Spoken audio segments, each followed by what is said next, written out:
Question number 96. Defining features of living organisms are: first option, consciousness and growth; second, cellular organization and metabolism; third, self-consciousness and cellular organization; fourth, reproduction and consciousness.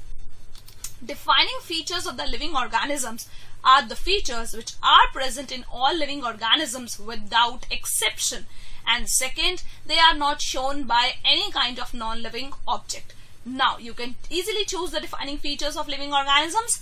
Consciousness, yes, consciousness is present only in living organisms without exception, so yes, it is the defining feature. But growth is not the defining feature, as it can be shown by non-living objects too. Of course, it will be extrinsic, it will be the surface accumulation of materials, but it can be shown by non-living objects. Hence, this option is ruled out, as growth is not defining feature. Third, self-consciousness and cellular organization. Cellular organization is the defining feature of living organisms, but self-consciousness is the defining feature of human beings only, not of all living organisms. So there are exceptions in the self-consciousness. So this is not the defining feature. Hence option number 3 is ruled out.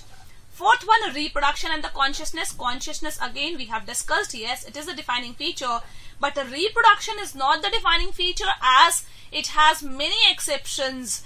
How? Some infertile couples, mules, they do not reproduce at all.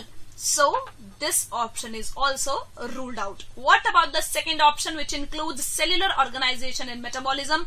Cellular organization and metabolism both are defining features. They are present in every living organism without any exception, and they are not shown by any non-living object too. So the correct option for the given question is option number 2. Let's move to the next question. Question number 97. For the production of ATP, bacteria like Nitrobacter and Nitrococcus use the energy which comes from: first option, oxidation of certain inorganic substances; second, the solar radiations; third, reduction of nitrogenous compounds; fourth, reduction of certain organic compounds. Nitrobacter and Nitrococcus, they are chemoautotrophic bacteria, and they use energy which comes from oxidation of certain inorganic substances. Yes, chemoautotrophic bacteria oxidize inorganic substances just to obtain the energy, so that they can utilize this energy to synthesize their own food. So these are chemoautotrophic bacteria. Solar radiations, no photoautotrophic bacteria entrap the solar energy to synthesize their own food. Reduction of nitrogenous compounds, no. Reduction of certain organic compounds, no. So the correct option for the given question is option number 1. Let's move to the next question. Question number 98. The common characteristic amongst Euglena, Lactobacillus and diatoms is that: first option, they are photosynthetic; second, they are flagellated; third, they have cell walls; fourth, they reproduce by binary fission. So what is correct about the Euglena, Lactobacillus and diatoms?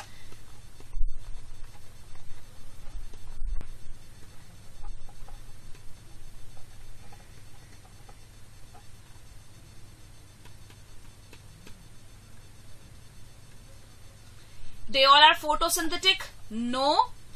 Euglena is photosynthetic. Lactobacillus is heterotrophic. Diatoms are photosynthetic.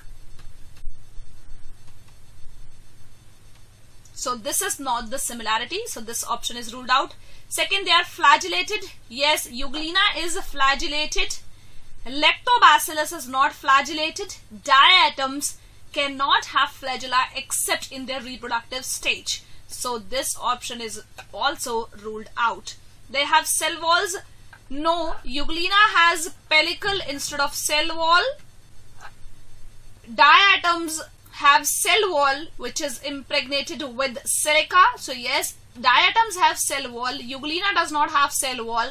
Hence this option is also ruled out. What about the fourth one? They reproduce by binary fission. Yes, because they all are unicellular, they reproduce by binary fission. So the correct option for the given question is option number 4. Let's move to the next question. Question number 99. Viruses do not have, first option, double-stranded DNA, second, glycocalyx layer, third, protein coat, fourth, double-stranded RNA. What does a virus cannot have? Double-stranded DNA, yes, it can present in the viruses. Protein coat, yes, which is called capsid, it can present in the viruses. Double-stranded RNA, yes, it can present in the viruses. But the glycocalyx layer, which is present in bacteria, not in the viruses. So the correct option for the given question is option number 2. Let's move to the next question. Question number 100. Match the following columns and select the correct option. A. Cucumber, leaves modify into spines. B. Bougainvillea, axillary buds modify into tendrils. C. Sweet pea, leaves modify into tendrils. D. Cactus, axillary buds modify into thorns. What are the modifications in the cucumber?